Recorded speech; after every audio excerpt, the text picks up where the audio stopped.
So this is Challenger Approaching, Perfecting a Fighting Game OST, which was we did this panel once before, quite a few months ago, back at VGM Together 2021, which was basically like a MAGFest surrogate where we did this panel online.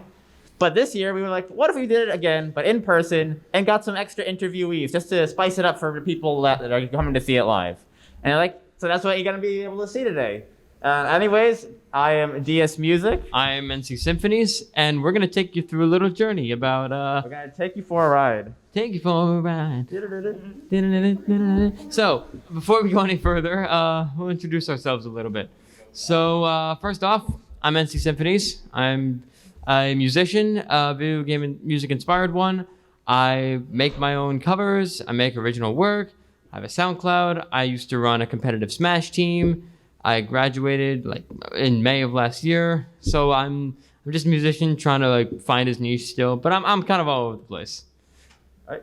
And I am DS, a very, very creative name, I know. I've been a VGM musician since 2015, mostly doing piano stuff, but also some jazz and electronic remixes on the side, along with being a fighting game player. This bloke started me with competitive Smash many moons ago. And you still haven't thanked me for it. But ever since then, I've moved up to more traditional fighters, more anime fighters, the shebang. And I'm also a mechanical engineer at RIT, but it's not super relevant. I'm also the conductor of the RIT Game Symphony Orchestra, which we have a few reps of over here today. Woo, let's go, Love to see it. So yeah, now let's get right into the meat of this. So asking a very simple, a seemingly very basic question today. What makes fighting game OSTs good? Because I assume most of you are here because, fighting game songs slap. And fighting game songs are pretty, what's the buzzword for today? Hype? Oh, okay, yeah. Here's a drinking game. Every time we say the word hype, take a shot. See you 30 minutes in the hospital. So we're gonna have about the vocabulary of a 12-year-old, and that's pretty unpog. So you're gonna be hearing hype a that's lot. pretty... I don't know, that's pretty pog. Right, that's our daily dose of that for the day. But let's actually get into the meat of this. Now that's pretty pog champ though. So that aside, so a lot of people, we are here because video game music is pretty great, and everyone loves their own video game music. But we wanted to answer the question specifically of what makes tracks in fighting game OSTs so revered for being so iconic, so hype, so to say, and why people think these songs are how these songs are so good and how they complement the upbeat action pace of fighting games.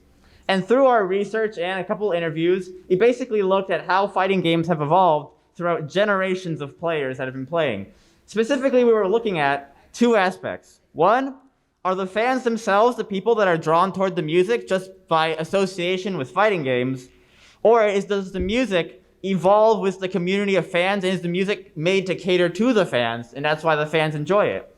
So basically, in other terms, is music intrinsically good to the game itself, or is the value of the community of fans that hypes up fighting game tracks what gives it its special charm?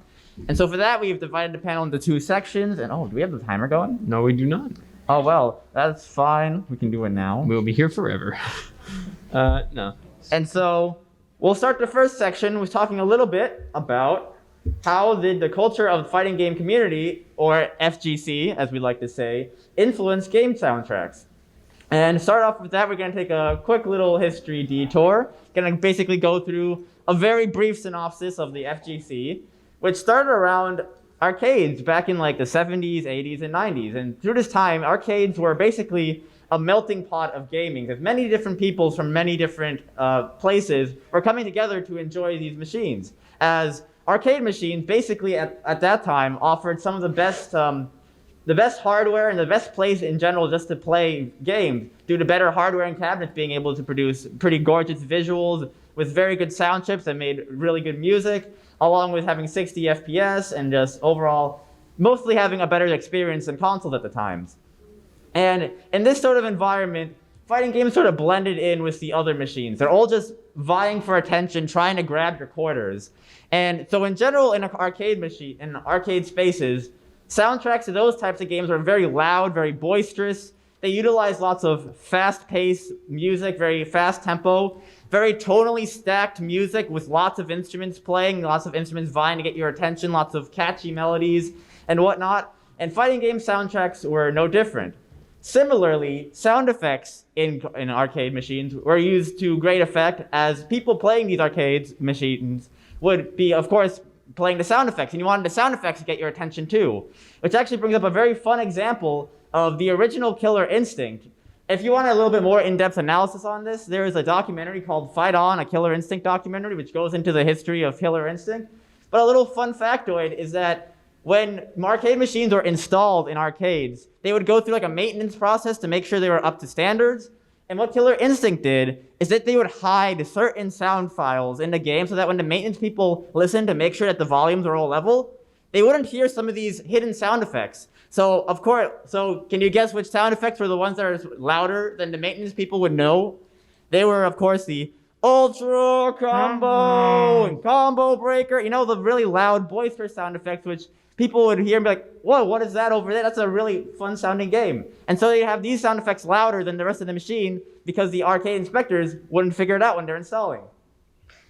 And so that's one of the ways how fighting games tried to make their way in the very capitalist society of the arcades. But what really made fighting games stand out from other arcades machines was the environment and the overall play style. Instead of you just putting in a quarter, playing some single player game and being done with it, you had to, at least most times, either yourself versus the computer, or the big kicker, doing 1v1s against another human person, which you may or may not know. And you're just really putting yourself out there, and you want to challenge this person. You want to show you are the better competitor. You are the more competent fighting gamer. You want to maintain your clout and not be that person that's kicked back to the back of the line because the other person's cheating with their fancy quarter circle motion cheating things. I swear there's a story here.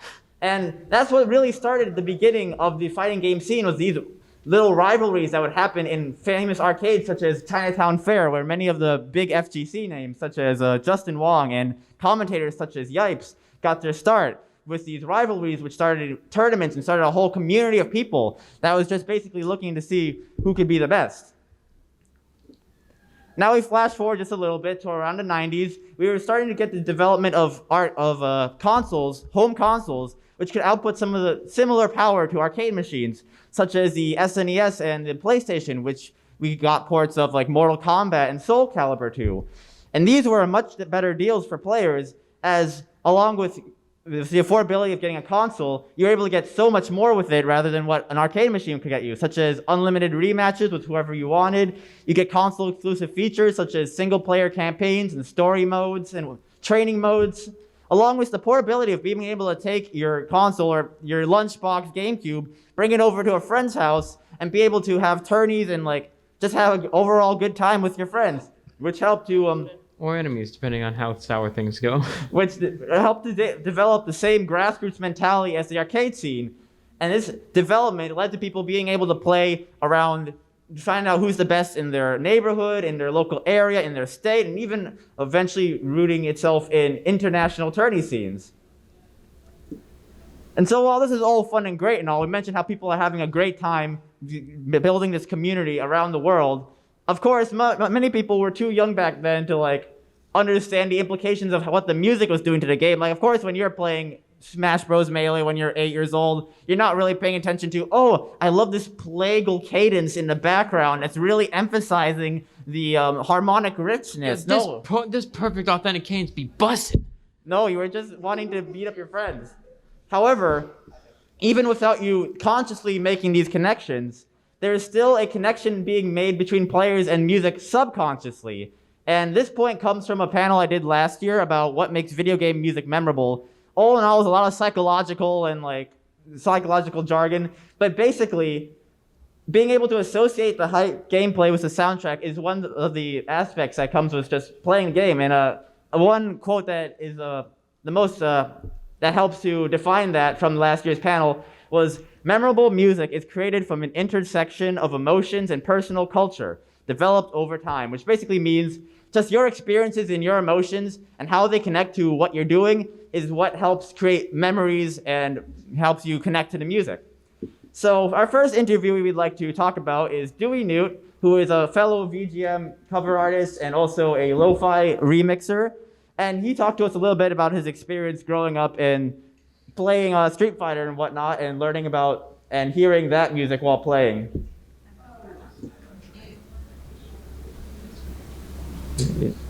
As a kid, I think we had one of the Street Fighter 2s. I don't remember.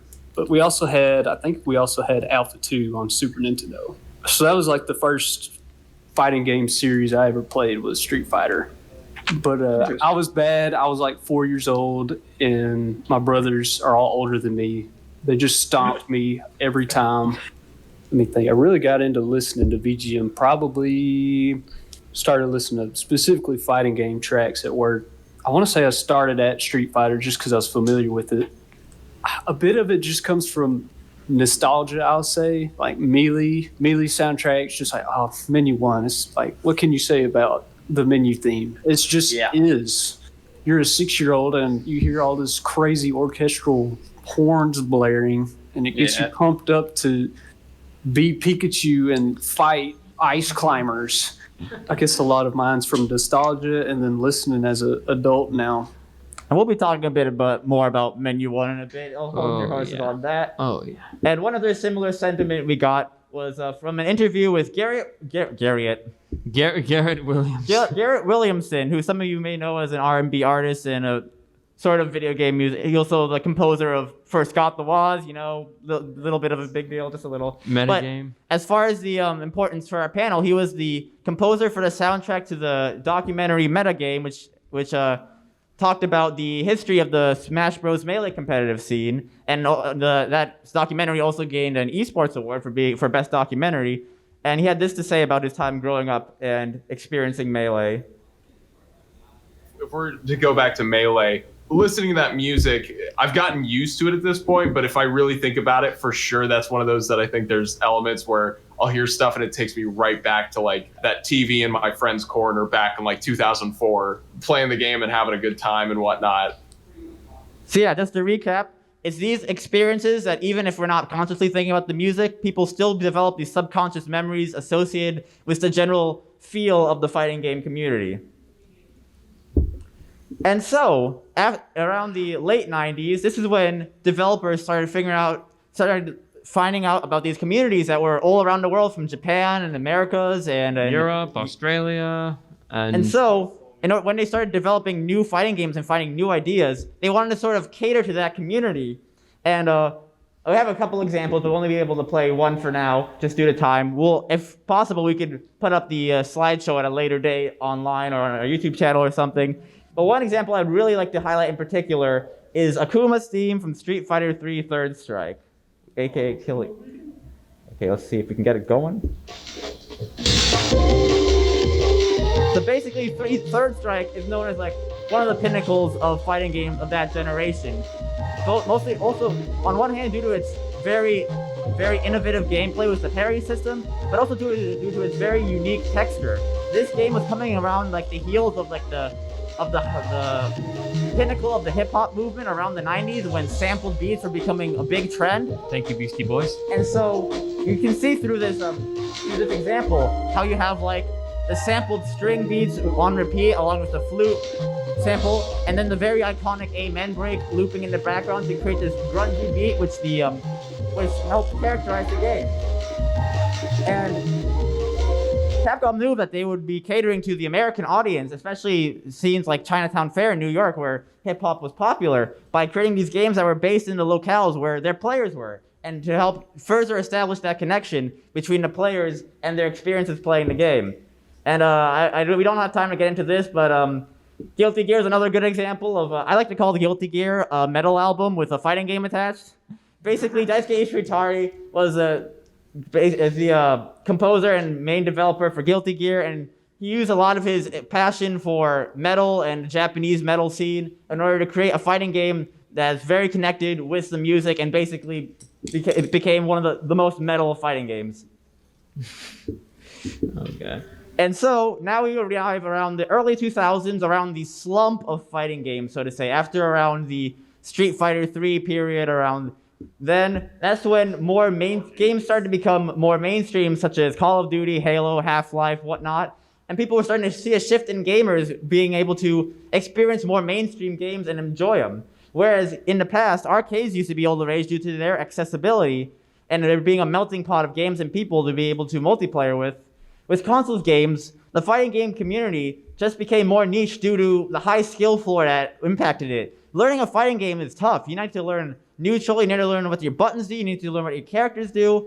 And with these games being not as easy to pick up and play as some other mainstream games of that time, it became much harder for the community to connect with new players. That's why Smash Brothers exists. So instead of trying out new fighting games at arcades, it became the fighting game community's responsibility to get new players to pick up their games, which is especially hard during the fighting game slump of the early 2000s around until like 2008 when Street Fighter 4 came out and basically caused the new fighting game boom, but we'll get to that later. And so one of these ways that fighting game players could help to bring in new players was just by easing in that transition period to help them learn mechanics more and whatnot. And so one person we talked to who did something like this was a fighting game content creator named Dr. Blue, who is also a music instructor and a drummer. And he put out a series of videos on Dragon Ball FighterZ where he synced different beats of combos to different drum beats. So that way newer players could have that connection between when to hit the buttons and what timing to hit them with. Let's just turn the volume up. We're still very, very small. And it's only recently that a lot of eyes have been turned on it. But if you think about it, people have been fighting like since the dawn of mankind. I feel like if we find a way to lower that skill floor, like you were saying, that we're looking at the next boom in video gaming. And real quick, one other way that fighting games tried to keep up with modding games was that the fighting game community tried to entice new players was through the sharing of the thrill and emotions of iconic moments in the FGC, such as some of you probably know Evo Moment 37 or the Daigo Parry, also the Wombo Combo, moments that have made their ways into history and even into the mainstream culture of showing that raw thrill of the fighting game community.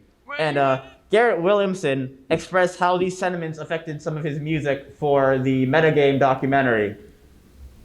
I definitely composed most of the music based on I had actually only ever gone to one major, which was SmashCon 2015.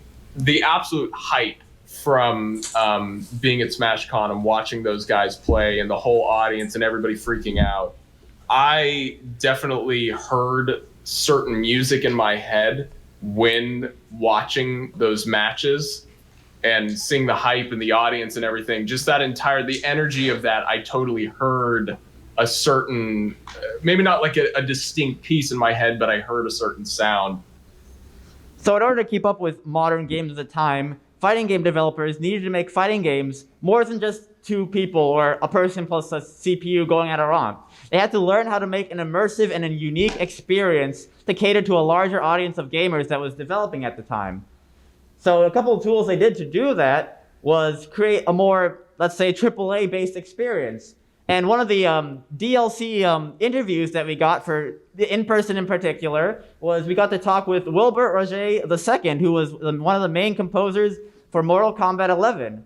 And Mortal Kombat 11 is especially unique in this aspect, as in order to develop the fighting game genre as a whole, Mortal Kombat took a direction more toward cinematic, big storylines and like very action-packed single-player content in order to rival AAA titles of the time.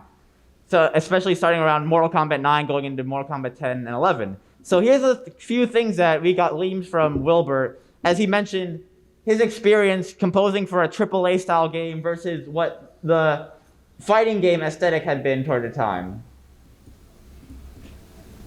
One of the advantages that fighting games have over any kind of action game necessarily, especially produced in like the Western modern style, is that fighting games always have this mimetic association between stages, the visuals, and the music for that stage. And so I think that taking advantage of that and really diving deep into like, okay, well, here's this stage, let me write something that goes well with it.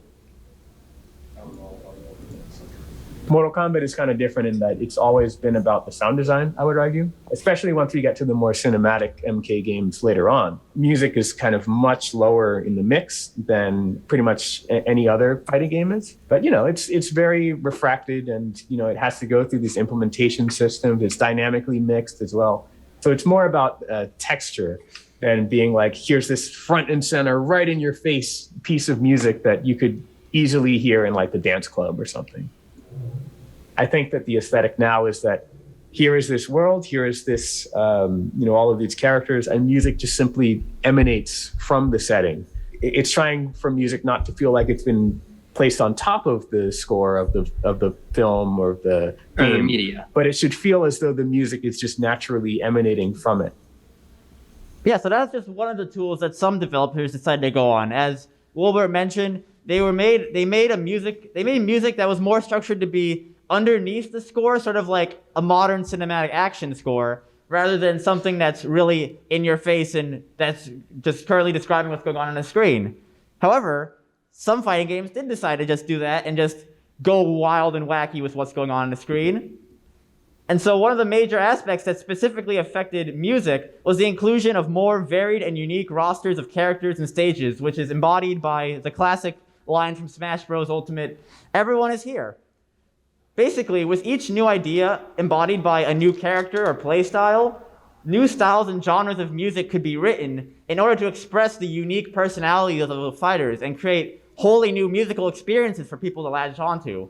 And while we have a million examples here, I'll only play my favorite personally, which is Susanoo's theme from BlazBlue Central Fiction, aka Must Die. It's I can explain. So Susanoo's basically some sort of ancient god of destruction who's one spirit but has several human incarnations, but only achieves his true form through a time-bending suit of armor. I don't know. BlazBlue is the Kingdom Hearts of fighting games, if you ask me. Don't worry about it. Basically, he wants to kill the world.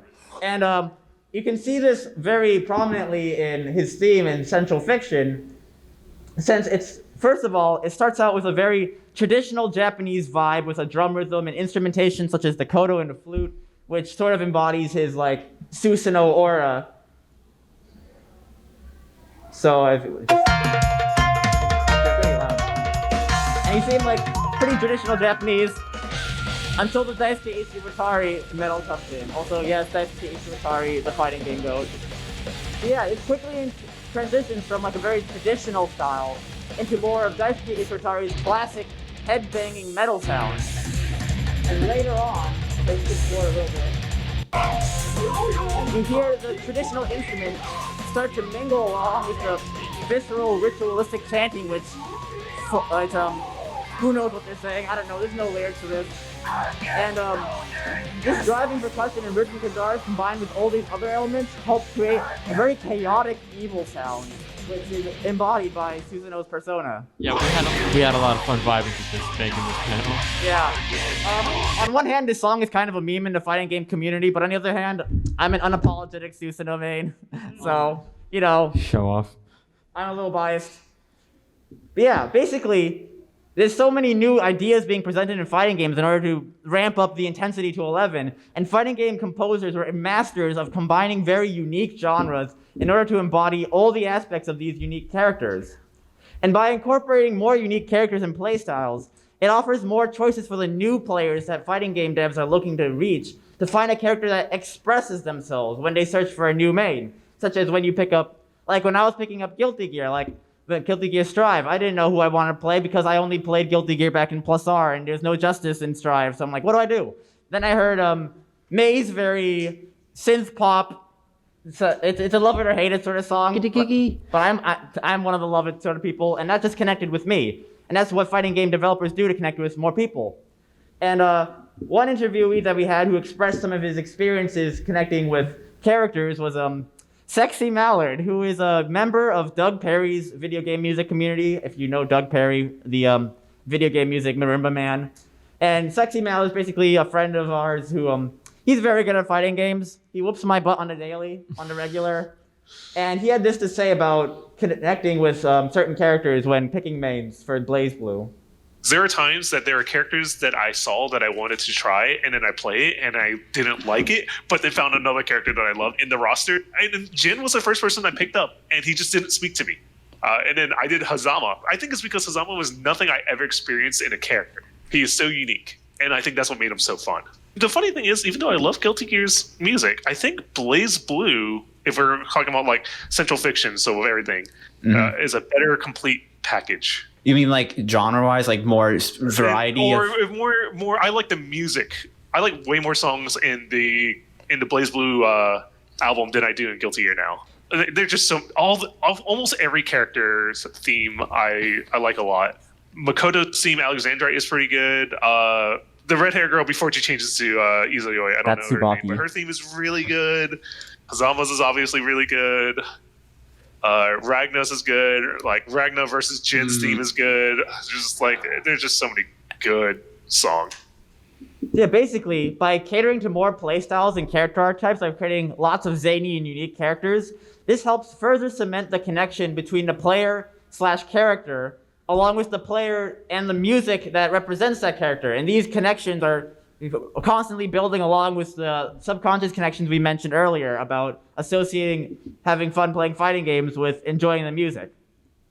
However, this does bring up an interesting point that while fighting games do need to include lots of new stuff, they also need to strike a very delicate balance between the new and also appealing to veteran fans in order to retain its core audience. I know there's been like lots of people talking about, is the new Guilty Gear too beginner friendly or too new or too easy?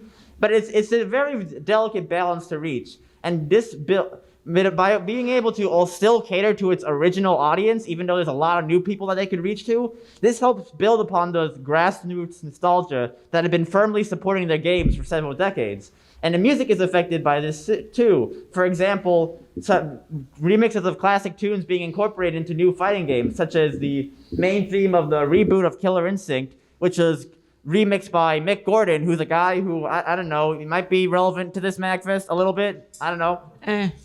And one example that we actually got some nice interviews from was, I don't know if any of y'all played Smash Flash or Smash Flash 2 back in like high school, middle school. For those of you newly acquainted, it's like a Smash clone or a Smash fan game. But the one you'd play during middle school or high school computer class when you got really bored. Which incorporates lots of new characters such as Sandbag and and Sora and Goku, and it's a great time. Sandbag Man is viable, baby. And we got to talk with one of the main remixers, or the head remixer for Smash Flash 2, who's Chernobog, who talked about how even though he has complete control over the remixes they include in Smash Flash 2, he still has to strike that balance for the sake of veteran fans. You will always have to more or less face the reaction of your fans when you release the music or when it plays in game. You will have some fans who want something that's exactly like the original, and you will have some fans who will welcome very well a lot of changes you can bring to an arrangement. What you can try to do in that case is, like I said, try to find a kind of middle ground, stay like close to the original so it fits the universe, the game, the original music, and try to bring something original to differentiate a little the music you want to create. So yeah, it's a very delicate balance. And so the last part for my cultural bit here, just going back to what we've been saying over the last few slides, the connection between music and the fighting game community was built through the grassroots arcade communities looking to enjoy their time playing with other people, and that laid a groundwork of nostalgia to work upon in order to cement that connection between players and the music.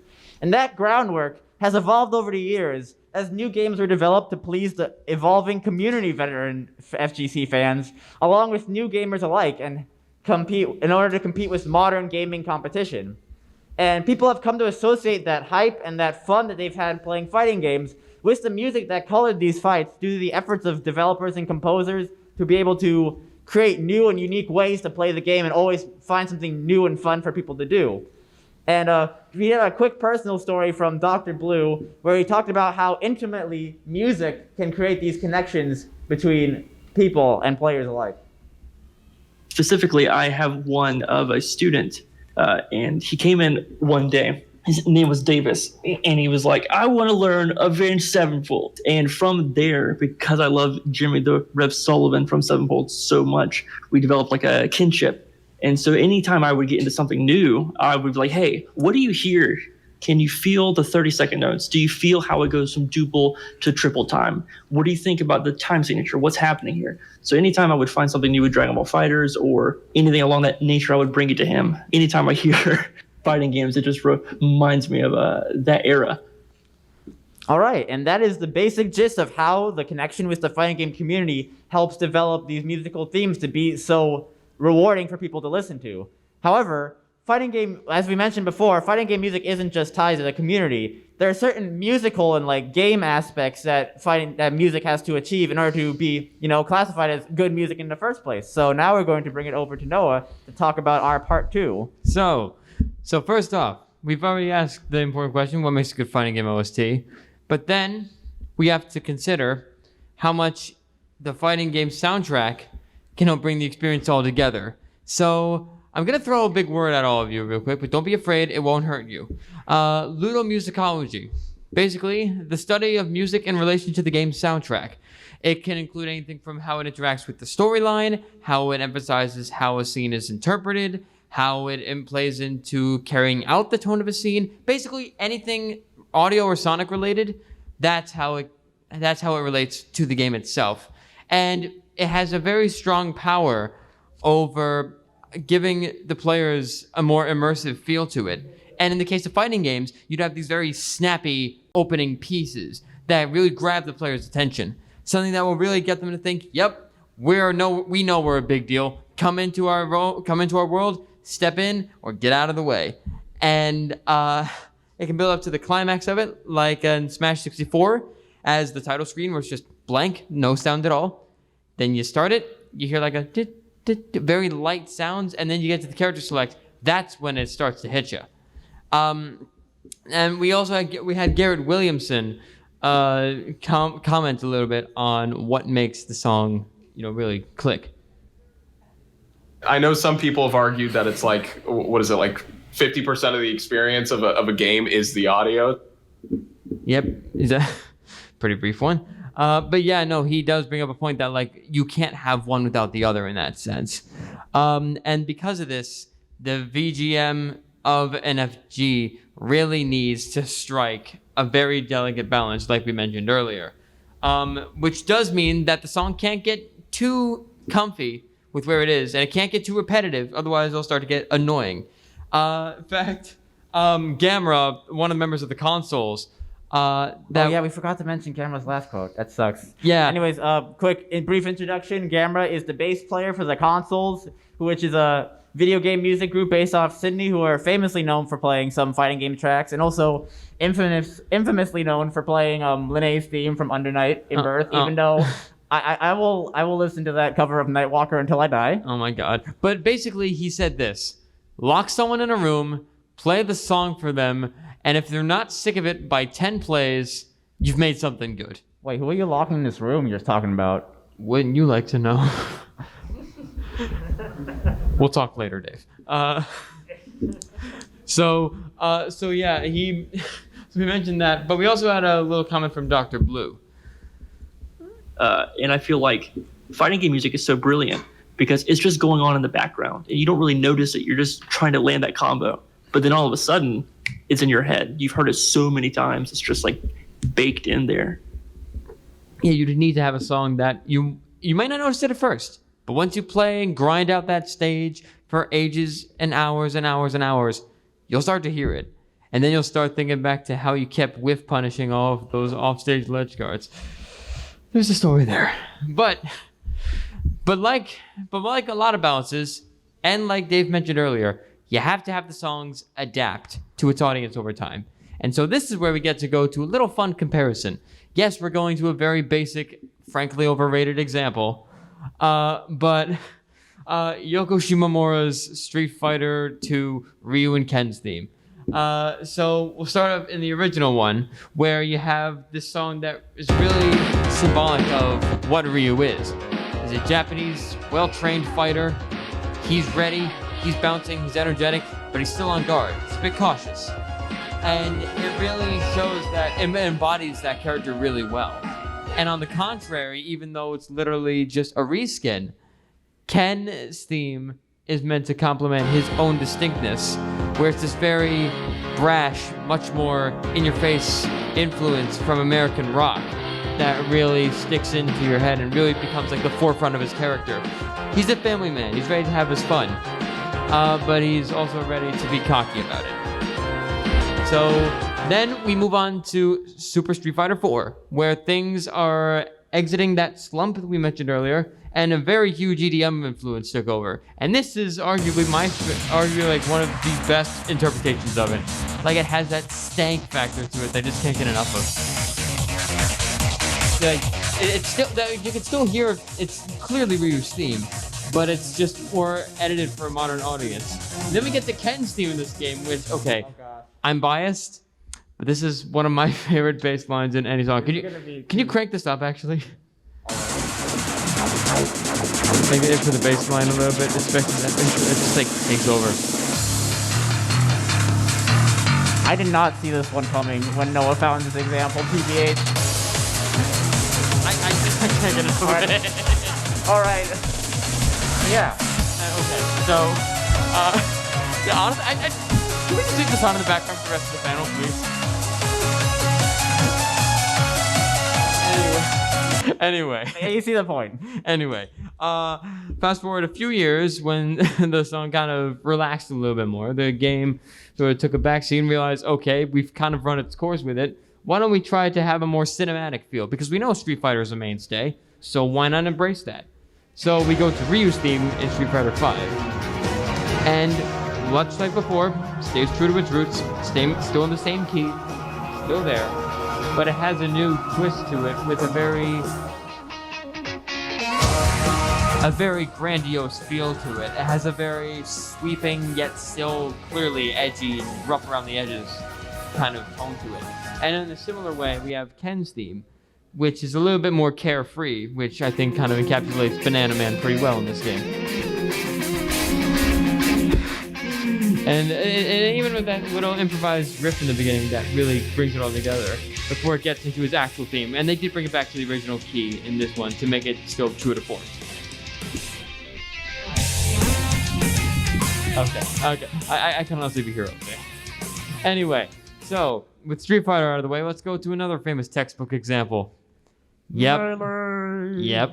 My favorite fighting game of all time. Back to this, and here we are. Yep. Composed by Hirokazu Ando. This song is only 32 measures long, which is not very long. The first segment of it doesn't start looping until less than a minute afterwards, and it's somehow ingrained itself into everyone's heads. You realize you've heard it whether you realize it or not. Garrett, what do you have to say about it? It's one of the most hyped melodies that I can think of off the, if somebody says think of something that's really hype, one of the first things that I'm going to think of is that menu music from Melee. Anyone still playing that hype drinking game? Hell yeah. Anyway, so like I was saying earlier, this song is very iconic, so much so it's been transcribed a million times to death. If you haven't, there's this video by if you haven't seen it, there's this video by 8-Bit Music Theory that goes over the history of the Melee soundtrack or the Smash themes. And this one, I think, arguably has the strongest balance of semi-serious, but not too serious. It has a very aloof atmosphere to it, and it's not restricted to just one instrument. Because if you heard in the beginning, it starts with strings, but then it gets passed to the French horn. Then it goes back. Then it goes to the trumpets. So you see, it's not just limited to just one instrument. True to the crossover nature of the game. You're not picking just one character from one franchise. You have a million of them. And then eventually third parties. Then eventually Mii's. And then, Sora. Woo! Thanks, Disney. Thanks, Disney. Very cool. Anyway. Thank you, corporate overlords. Anyway. So, you have these very dynamic melodies that go all over the place. It doesn't stay within one range. It peaks. It jumps up an octave. It's truly semi-serious in its rawest form. But we have some relevant comments from Dr. Blue and Garrett again. There's a really quick shorthand for writing pop. It's repetition breeds catchiness. If you can't figure out a rhythm slightly and it's just slightly off and you're trying to mull it over in your head. That's how things get stuck in your head. That's what makes things catchy. And similarly, I think what it said, and I think what a good fighting. Anytime I've played a fighting game, I think what it says is, or at least the goal has been, it's that attitude of. I think what it's trying to do is give you almost the same feeling as if you were actually getting into, like, say, a real wrestling match or something. You know what I mean? It's like one of those. It's one of those deals where it's like, all right, we're going to get you hyped up because you're going to go in there and you're going to kick some serious butt. or completely eat it and get force knocked, but to each their own. But yeah. So obviously we've shown that, sound is pretty important in gameplay. But not only does this mean that you'll have one that really complements it, but even ones that directly implement themselves. And I'd like to point to a very relevant but very obscure example. In the Killer Instinct reboot of 2013, you have these finishing combos where the melody actually mashes up with the combo. You have the melody or the rhythm that matches with the combo. We have a video example right here, actually, where it's sort of the background music kind of kicks in, and you suddenly realize, this could actually work. And you can actually listen to the background music a bit more.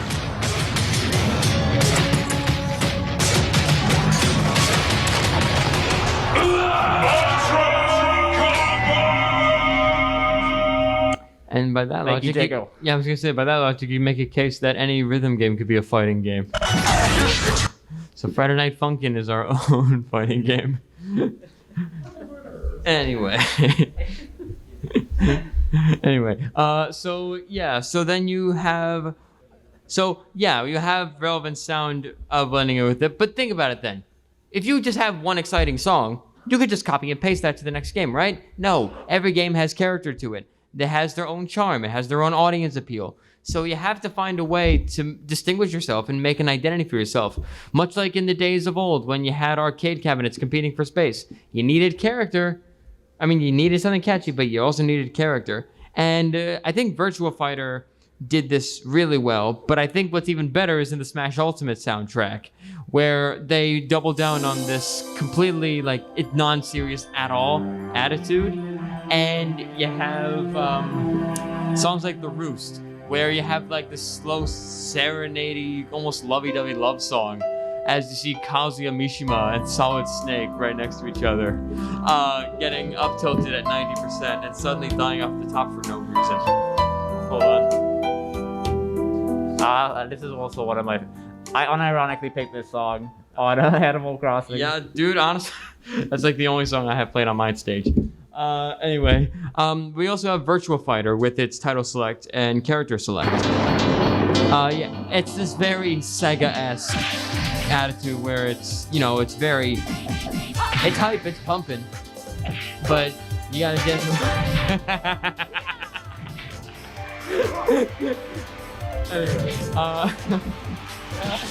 but you have this attitude where it says we know we're hot and stuff, but just get in and get out, get in with it and get out of the way.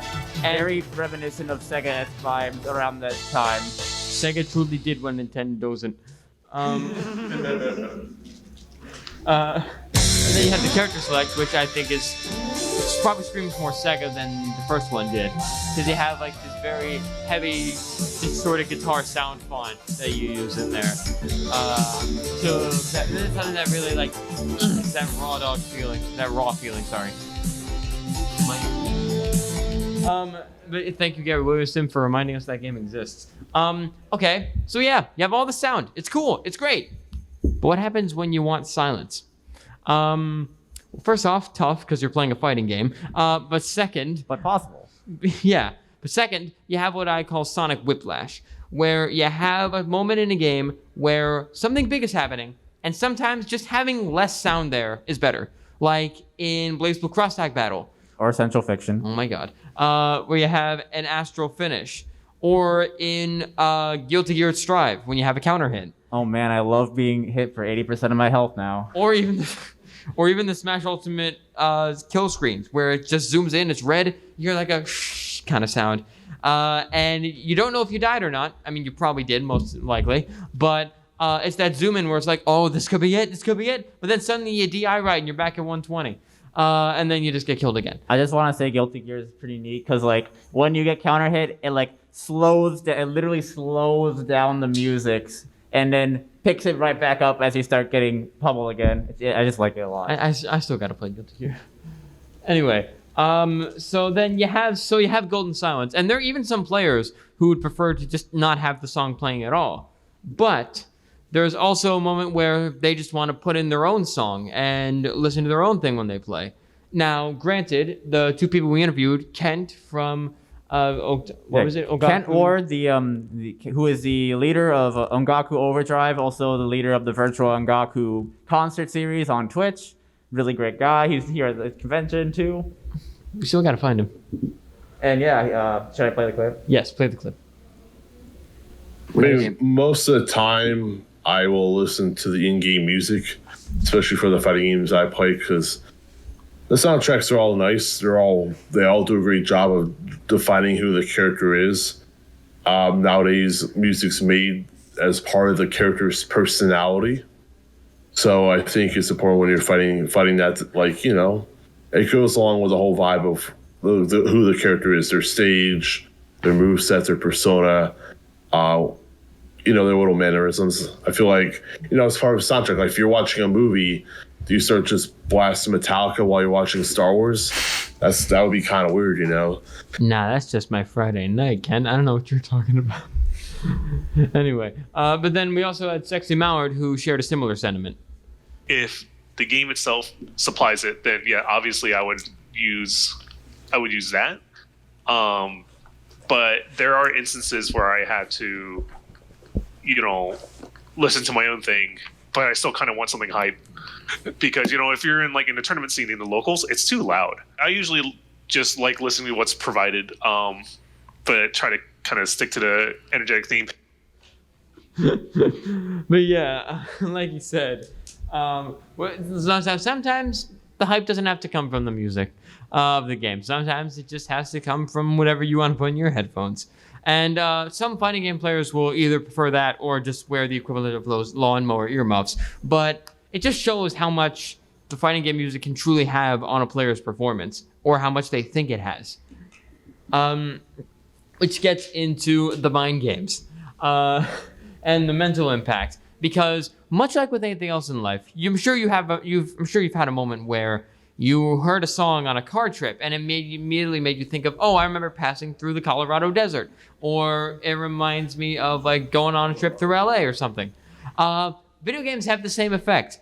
In fact, even in our interview with Garrett, he would go on about how there was a certain moment in his life where he would always flash back to Ratatouille on the GameCube. Whenever he would listen to, I'm going off bits and pieces here.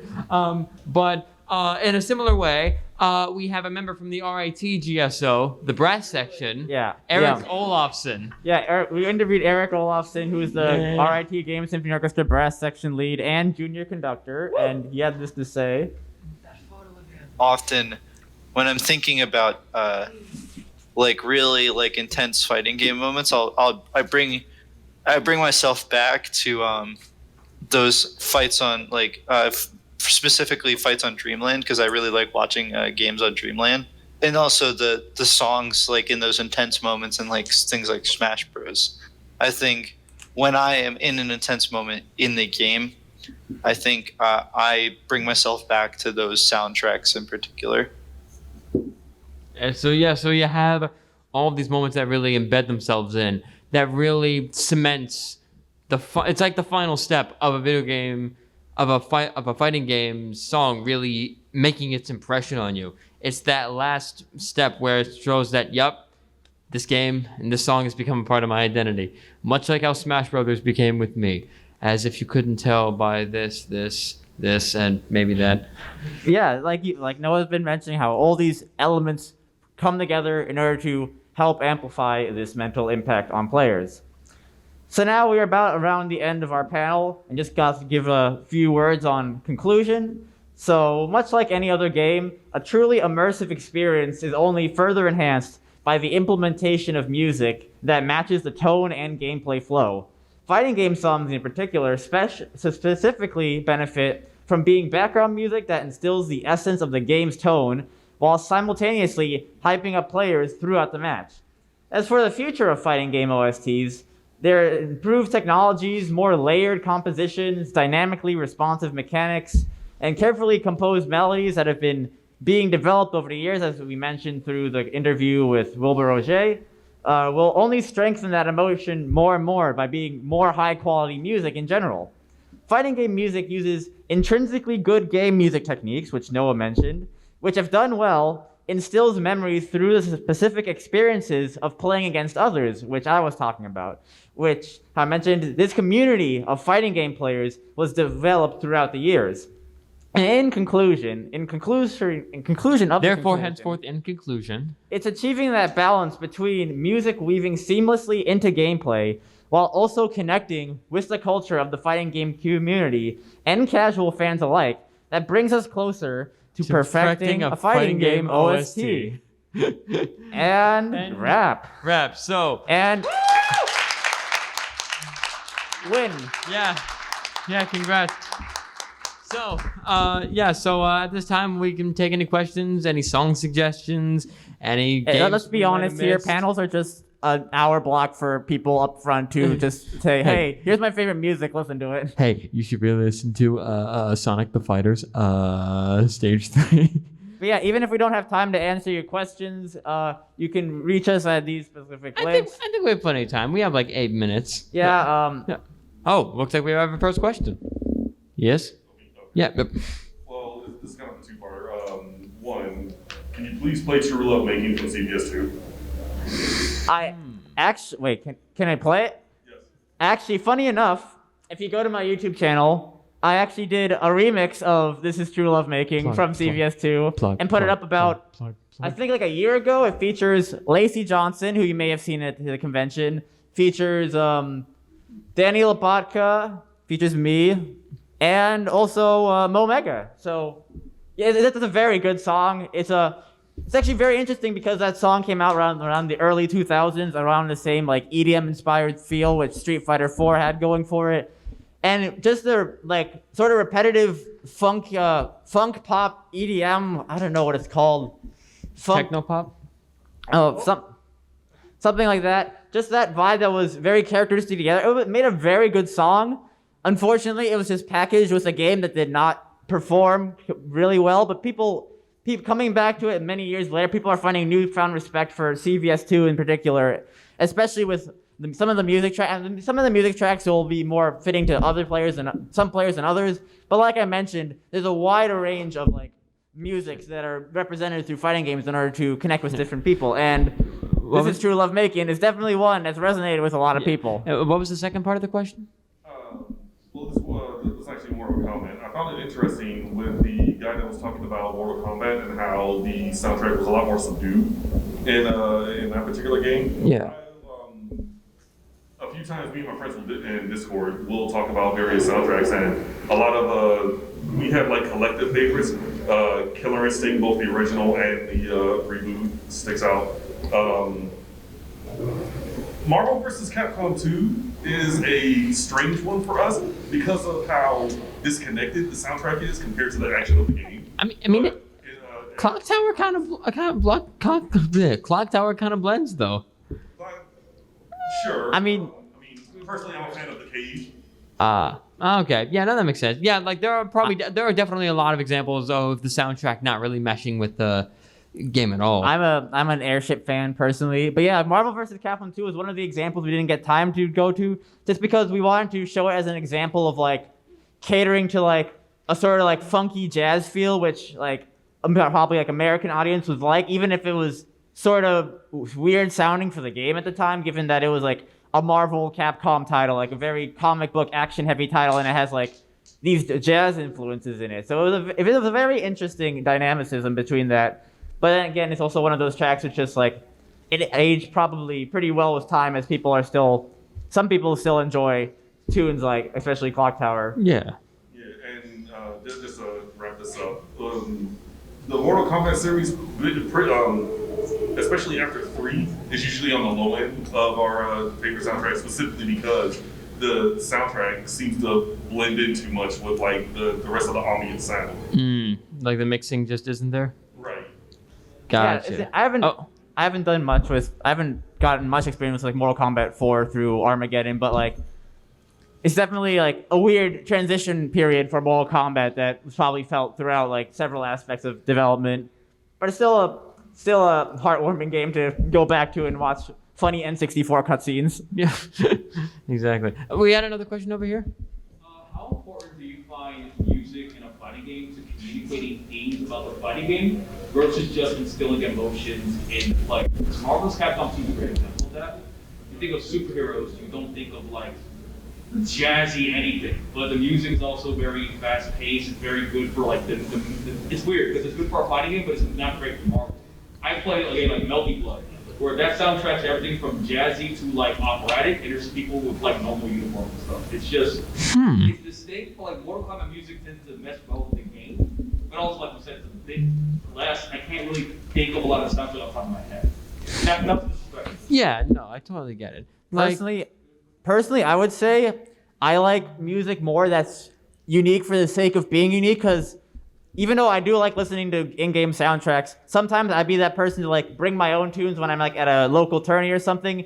And sometimes it'll be like tunes I know, but other times it'll be like tunes like what's her face? Giovanna's theme from Guilty Gear Strive, or like Ridley's Smash Ultimate Remix, just because I like those songs on the basis of them being good songs rather than being good fighting game songs. Yeah. And I'll just enjoy those songs for the vibes that it gives me and like the mindset it puts me through when going through a local tourney. Yeah. And that's why I feel like I personally prefer songs for the sake of being creative and being something new, even if it's sort of a detriment to how it's portrayed through the game. I guess in my case, I want something that's a little bit more well-rounded, mostly because like obviously I think the main emotion that'll be going through your head is a competitiveness, because you're fighting.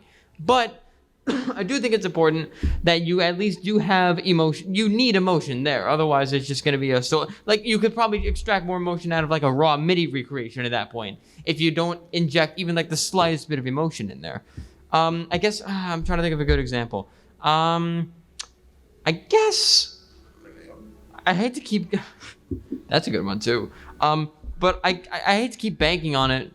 Maybe it's just I'm biased, but I think the Smash Brothers 4 soundtrack, I know it's like a controversial take. Smash Brothers 4, I think, is probably the moment where, sure, Brawl was all right and it had like a more dramatic feel. Like Brawl took itself way too seriously, but Smash 4 was like the first time it truly felt like a dynamic experience with songs all across the spectrum and still saying that semi-serious tone. Like especially the Smash 4 classic results theme. That has emotion to it.